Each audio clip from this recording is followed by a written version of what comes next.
contact us.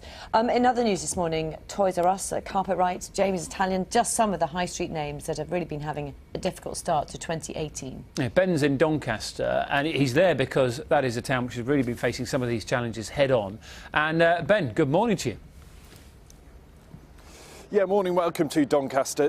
Today's the day, as you said, that Toys R Us closes its doors up and down the country for the last time, and it's had a real impact in towns and cities like Doncaster, and that's proving to be a big problem in terms of empty shops and getting more people, more tenants back into those shops.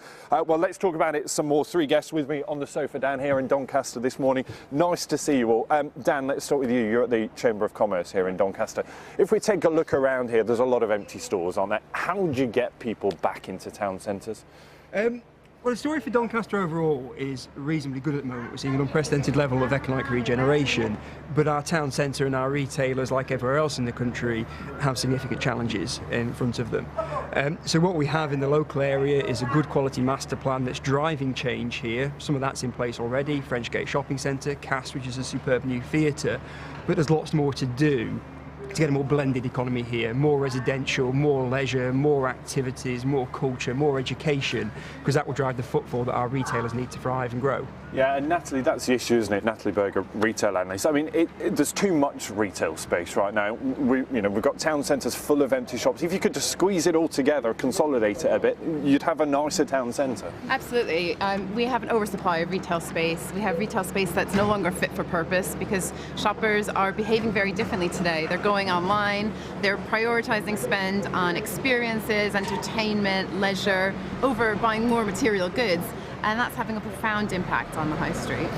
When you look around a centre like this, though, how do you even start to address that problem when, in the face of high rents and rates, pedestrianisation that makes a lot of areas a ghost town, lots of empty shops, and not the shoppers to fill them? That's right. I mean, I think retailers are facing this perfect storm of rising costs and subdued consumer demand. So they're having to work extra hard on top of all the structural changes that are taking place. But I think there is an opportunity for the high street. I think creating genuine destinations, making it about more than just retail, but about entertainment and leisure. We're seeing a huge growth in spending in cinemas, pubs and restaurants, and there's absolutely an opportunity to bring that onto the high street. And Fran, you're a bit of an anomaly, and we've said that this morning, in that, look, you've got high street stores, you very much believe in the future of the high street, and you don't have a website where you can buy things, so you're sort of bucking that trend for online sales as well. Why are you so passionate about the high street, and how do you make it work? I've just brought retail back to its core of traditional values, you know, customer service, knowing your customers, caring about your customers, and having a genuine care in the community and the high street and regenerating it. You know, I'd like to think my staff love their job. They come in, and my staff work even out of hours when they're not getting paid, replying to customers. You know, we have a Facebook group which has got about 18,000 members on.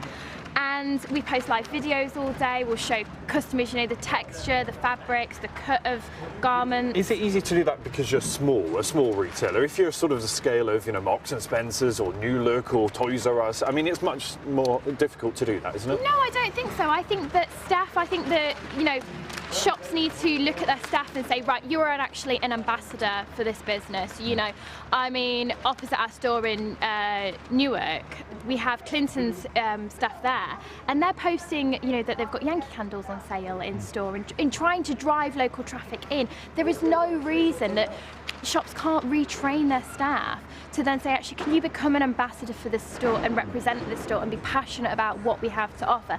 And I think then it creates a much more united front to bring people back to the high street. Thank you all for now.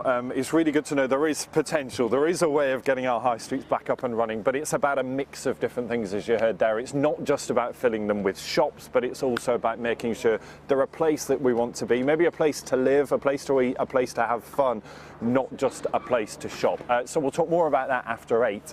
Well, we'll speak to some more people, including some of the guys on the market behind me here in Doncaster. I'll see you very soon. OK, Ben, see you shortly.